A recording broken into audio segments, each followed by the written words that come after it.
मैं डॉक्टर खेमचंद महावर, राजनीति विज्ञान विभाग, राजकीय महाविद्यालय बहरोड अलवर में इस कक्षा में आज हम व्यवहारवाद का अध्ययन करेंगे। आप सभी व्यवहारवाद के बारे में भलीभांति परिचित होंगे। व्यवहारवाद विषय जो एमए की कक्षाएं, एमए फाइनल का जो 5वां प्रश्न पत्र है, मॉडर्न पॉलिटिकल थ्योरी, आधुनिक राजनीति सिद्धांत, तो एमए फाइनल का प्रथम प्रश्न पत्र और संपूर्ण एमए का माना है तो 5वां प्रश्न पत्र है ये। इस प्रश्न पत्र के प्रथम यूनिट में व्यवहारवाद, उत्तर व्यवहारवाद आदि की चर्चा की गई है। उस क्रम में हम आज व्यवहारवाद का अध्ययन करेंगे। ये व्यवहारवाद विषय जो है बीए प्रथम वर्ष राजनीति विज्ञान में भी चलता है। इस संदर्भ में आज हम इसका अध्ययन कर रहे हैं। इसका अध्ययन करने से पूर्व मैं थोड़ी पृष्ठभूमि में आपको ले जाता हूँ कि व्यवहारवाद तक पहुँचने से पहले जो अनेक पायदान है या कड़ियाँ हैं उनको जोड़ना आवश्यक है।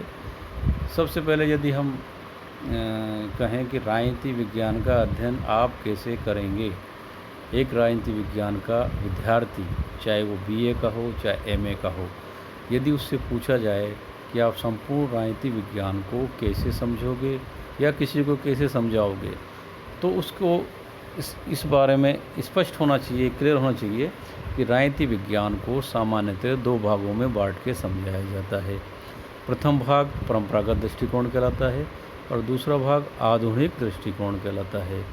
परंपरागत दृष्टिकोण का जो पीरियड काल विभाजन किया गया है वो 5वीं शताब्दी ईसा पूर्व से लेकर 1945 यानी कि द्वितीय महायुद्ध तक किया गया है। और आधुनिक दृष्टिकोण का जो कार्यकाल माना गया है, काल विभाजन किया गया है, वो 1945 के बाद या 1945 से वर्तमान तक माना गया है। किंतु विद्यार्थी ये विशेष रूप से ध्यान रखें कि काल विभाजन केवल सुविधा की दृष्टिकोण से किया गया है। ऐसा नहीं है कि 5वीं शताब्दी से लेकर 1945 तक के सारे विचारक पुरातन पंथी हों या रूढ़िवादी हों या उनके विचार पुराने हो, बल्कि प्राचीन जो विचारक हैं, जैसे कि आप अरस्तु को ले लीजिए, मैकियावेली को ले लीजिए, उनके विचार आधुनिक हैं। यानी कि ऐसा नहीं है कि वो प्राचीन विचारक होने से, परंपरावादी होने से उनके विचारों में नवीनता या नवाचार ना हो। उसी प्रकार से जो आधुनिक विचारक हैं या आधुनिक दृष्टिकोण के विचारक है, इसमें यह भी आवश्यक नहीं है कि उनके विचार पुराने ना हो। लियो स्ट्रॉस जो है एक विद्वान है, जो आधुनिक विचारक कहे जाते हैं, वो पुराने परंपरागत विचारों का समर्थन करते हैं। इसलिए ये भ्रम विद्यार्थियों को ना हो कि परंपरागत दृष्टिकोण के सारे विचारक पुरातनपंथी या पुराने विचारों वाले हैं, या यूँ कहें कि परंपरागत दृष्टिकोण के जो विचारक हैं या पुराने विचारक हैं उनके नवीन विचार भी हो सकते हैं और आधुनिक दृष्टिकोण के नवीन विचारकों के पुराने विचार भी हो सकते हैं। इस प्रकार से इन 2 भागों में बांटकर इस राजनीति विज्ञान को हम आसानी से समझ सकते हैं। इसके बाद एक बहुत महत्वपूर्ण विषय या महत्वपूर्ण जो कड़ी है, जो राजनीति विज्ञान विषय के प्रत्येक विद्यार्थियों को आना चाहिए कि यदि उनसे पूछा जाए या ये सवाल प्रस्तुत किया जाए कि आप राजनीति विज्ञान में क्या पढ़ते हैं या राजनीति विज्ञान का केंद्रीय विषय क्या है, what is the central point of political science, तो उनका एक शब्द में आंसर होना चाहिए राज्य। हम राजनीति विज्ञान में राज्य पढ़ते हैं, राज्य के अतिरिक्त कुछ नहीं पढ़ते हैं। जैसे कि प्रसिद्ध विद्वान गार्नर ने भी कहा है कि राजनीति विज्ञान का आरंभ और अंत राज्य है। तो उन्होंने जो कोटेशन दी है, परिभाषा दी है, वो बहुत अर्थ लेने वाली या विस्तृत है। विद्यार्थियों को समझना चाहिए कि राज्य का क्या अर्थ है। राजनीति विज्ञान में आप जो कुछ भी अध्ययन करते हैं वो सीधा का सीधा उसका संबंध राज्य से होता है। राजनीति विज्ञान के संकल्पनाएं, अवधारणाएं, किसी भी प्रकार का टॉपिक, किसी प्रकार का विषय हो, वो राज्य से परे नहीं हो सकता, वो राज्य से अनिवार्य रूप से जुड़ा होता है। चाहे लोकतंत्र हो, चाहे व्यवहारवाद हो, उत्तर व्यवहारवाद हो, संरचनात्मक प्रक्रियात्मक हो, लोक प्रशासन का कोई विषय हो या अंतर्राष्ट्रीय राजनीति का कोई विषय हो, सभी विषय जैन कैन प्रकरण राज्य से जुड़े होते हैं, राज्य से परे कुछ नहीं है। इसी प्रक्रम में यदि हम आते हैं कि व्यवहारवाद राज्य से कैसे जुड़ा है, तो राजनीति विज्ञान में आप प्रत्येक विषय, प्रत्येक टॉपिक का अध्ययन करते समय अपने दिमाग में ये ध्यान रखें कि हम राज्य को पढ़ रहे हैं। व्यवहारवाद में राज्य, उत्तर व्यवहारवाद में राज्य, हर सिद्धांत में राज्य, चाहे शक्ति हो, सत्ता हो, औचित्यपूर्णता हो, अभिजन सिद्धांत हो, किसी भी प्रकार का सिद्धांत हो, सभी में हमें राज्य की संकल्पना को ध्यान में रखते हुए ही उस विषय का अध्ययन करना है। अब यहाँ हम राज्य का सीधा संबंध व्यवहारवाद से कैसे जोड़ें, या व्यवहारवाद में राज्य कहाँ है, तो देखिए, गौर करने पे आपको ध्यान होगा कि व्यवहारवाद का जो अर्थ है वो मानवीय आचरण से है। लेकिन किस प्रकार के आचरण से? वो मानव के मनोवैज्ञानिक या सांस्कृतिक आचरण से नहीं है, वो मानव के राजनीतिक आचरण से है। अर्थात व्यक्ति राज्य के बारे में क्या सोचता है, व्यक्ति राज्य की या सरकार की नीतियों के बारे में क्या सोचता है, कोई व्यक्ति सरकार की नीतियों से लाभान्वित होकर क्या प्रतिक्रिया करता है, कोई व्यक्ति सरकार की नीतियों से लाभान्वित न होकर क्या प्रतिक्रिया करता है। तो ये सभी प्रकार की क्रिया प्रतिक्रिया सरकार के प्रति या सरकार के पक्ष में या सरकार के विपक्ष में होती है। और सरकार कौन होती है? राज्य का एक अनिवार्य अंग होता है, वो सरकार होती है। इसलिए सभी चीज़ें ये सरकार से जुड़ी हुई है। व्यवहारवाद में जो व्यवहारवादी हैं, उन सभी व्यवहारवादियों ने मानव के राजनीतिक आचरण का अध्ययन किया है। व्यवहारवादी मूलतः परंपरागत दृष्टिकोण के जो सिद्धांत है या मूल तत्व है, उनसे असहमति रखते हुए वो नवीन तथ्य का प्रतिपादन करते हैं। वो कहते हैं कि मानव का आचरण शून्य में विचरण नहीं करता है। मानव का केवल मनोवैज्ञानिक अध्ययन करने से राजनीति विज्ञान परिपक्व नहीं होता है। हमें व्यक्ति की राजनीतिक चेष्टाओं, राजनीतिक क्रियाओं का अध्ययन करना होगा। इसके लिए वो कहते हैं कि व्यक्ति का जो आचरण है, वो आचरण उटपटांग नहीं होता है, वो आचरण अचानक नहीं होता है, या उसका जो बिहेव है वो अचानक नहीं बल्कि सुव्यवस्थित तरीके से होता है। यदि वो सरकार के खिलाफ कोई बात कहता है तो वो सोच समझ के कहता है, या उसकी सराहना करता है तो उसके पीछे भी उसका कोई निश्चित मंतव्य होता है। उसका जो राजनीतिक आचरण है, जैसे चुनाव में, इलेक्शन में यदि वो किसी विचारधारा का समर्थन करता है या किसी विचारधारा का विरोध करता है, चुनाव में खड़ा होना या चुनाव में उम्मीदवार के रूप में यदि वो खड़ा होता है तो उसका निश्चित उद्देश्य होता है, या तो वो समाज सेवा करना चाहता है या फिर वो कहीं न कहीं पैसा कमाना चाहता है। चुनाव में जो मतदाता होते हैं, मतदाता भी जो मतदान करते हैं, तो वो भी उसके भी अलग अलग तरह के होते हैं। कोई मतदाता विचारधाराओं से प्रभावित होकर, प्रतिबद्ध होकर मतदान करता है।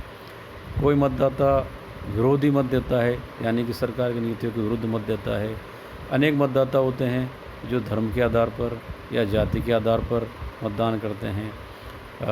तो इस प्रकार से मतदाता भिन्न भिन्न तरीक़ों से मतदान करते हैं, या जो भारत का नागरिक है वो राजनीति में भिन्न भिन्न तरह से आचरण करता है।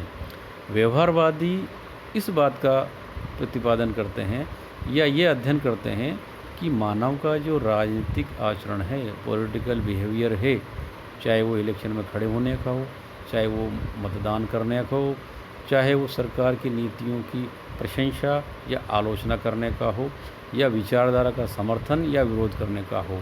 ये सभी की सभी प्रवृत्तियाँ जो मानव में पाई जाती है वो मूलतः अनायास नहीं होती है, अचानक नहीं होती है। मानव का ये जो व्यवहार है वो निश्चित मापदंडों के अनुसार होता है। इसलिए वो कहते हैं कि व्यवहारवादी दृष्टिकोण के माध्यम से व्यक्ति के व्यवहार राजनीतिक आचरण को मापा जा सकता है, व्यक्ति के राजनीतिक आचरण को पढ़ा जा सकता है और उसके बारे में हम निश्चित भविष्यवाणी कर सकते हैं कि यह व्यक्ति फला फला राजनीतिक परिस्थितियों में कैसे आचरण करेगा, या यह व्यक्ति उन चुनाव में मतदान कैसे करेगा, किसके पक्ष में मतदान करेगा या किसके पक्ष में नहीं करेगा। तो व्यवहारवादी कहते हैं कि व्यक्ति के व्यवहार में निश्चित आवृत्ति पाई जाती है जिसके आधार पर हम भविष्यवाणी कर सकते हैं और सिद्धांतों का निर्माण कर सकते हैं, और इतना ही नहीं उस व्यक्ति के आचरण का सत्यापन भी कर सकते हैं। तो ये बेसिक थीम ये व्यवहारवाद की है। व्यवहारवाद के अनेक विद्वानों ने 3-4 परिभाषा मैंने इसमें दी हैं, वो विद्यार्थी नोट कर लें। जैसे रॉबर्ट ढाल ने कहा है कि व्यवहारवादी क्रांति परंपरागत दृष्टिकोण के प्रति असंतोष का परिणाम है और इसका उद्देश्य राजनीतिक विज्ञान को और अधिक विज्ञान बनाना है। इसी प्रकार किर्कपैट्रिक की और रॉबर्ट डेविड ईस्टन की के अनुसार भी इसमें परिभाषा दी गई है। विद्यार्थियों को यह भी ज्ञात हो, हालांकि आगे इसकी चर्चा आएगी, कि डेविड ईस्टन को व्यवहारवाद का प्रतिपादक माना जाता है और व्यवहारवाद की जो मूल संकल्पनाएं हैं, आधारशिलाएं हैं, सिद्धांत है, उसका निर्माण भी डेविड ईस्टन ने ही किया है। अब हम व्यवहारवाद के विकास पे आते हैं। व्यवहारवाद का विकास के बारे में अलग अलग बातें आपको पुस्तकों में देखने को मिलेगी। आप अलग अलग प्रकार की पुस्तकें लेकर अध्ययन करके उन चीज़ों को इसमें जोड़ें। मूलतः विद्यार्थियों को 3 विद्वानों और उनकी पुस्तकों को अवश्य ध्यान में रखना चाहिए, स्मरण करना चाहिए। जैसे ग्राहम वालास की जो पुस्तक है ह्यूमन नेचर इन पॉलिटिक्स और आर्थर बेंटले की पुस्तक द प्रोसेस ऑफ गवर्नमेंट, दोनों पुस्तकें 1908 में प्रकाशित हुई थी और इन्होंने इसमें व्यवहारवाद की नींव रखी थी और मानव के राजनीतिक आचरण को का अध्ययन कैसे किया जाए उसके बारे में इन दोनों विद्वानों ने बताया था। 1925 में आर्थर बेंटले ने द प्रोसेस ऑफ गवर्नमेंट नामक पुस्तक लिखी, जिसके अंतर्गत उन्होंने व्यवहारवाद को और अधिक आगे बढ़ाया। इस प्रकार से व्यवहारवाद का विकास होता गया। इसके अंतर्गत अनेक विद्वान जैसे किर्कपैट्रिक है, कैटलिन है, अनेक विद्वानों का भी इसमें लासवेल है, इनका योगदान रहा है। इसके बाद हम एक और इसका टॉपिक कि व्यवहारवादी क्रांति क्यों हुई या व्यवहारवाद की आवश्यकता क्यों हुई। तो संक्षेप में मैं कहना चाहूँगा कि इसके अनेक कारण हैं, लेकिन मूल कारण यही है कि व्यवहारवादी ये आधुनिक दृष्टिकोण के प्रतिपादक जो है परंपरागत दृष्टिकोण की अनेक मान्यताओं से सहमत नहीं थे। इसलिए इसका पहला कारण है परंपरागत दृष्टिकोण के प्रति असंतोष। रॉबर्ट ढाल ने तो इसका स्टेटमेंट दिया है, ये जैसे कि ऊपर हमने पढ़ा है कि परंपरागत दृष्टिकोण में जो धारणाएँ थी वो आदर्शपरक थी, वो राज्य के आदर्श स्वरूप को प्रस्तुत करते थे, यथार्थवादी स्वरूप को प्रस्तुत नहीं करते थे। जो परंपरावादी थे वो राज्य को कैसा होना चाहिए पर बल देते थे, राज्य कैसा है इस पर बल नहीं देते थे।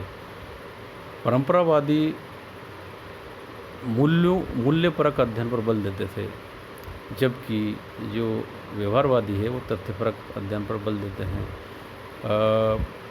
परंपरावादी जो है वो आदर्शपरक पद्धतियों को अपनाते थे, ऐतिहासिक हुई, वर्णनात्मक हुई, जबकि जो व्यवहारवादी है वो वैज्ञानिक पद्धतियों का सहारा लेते हैं।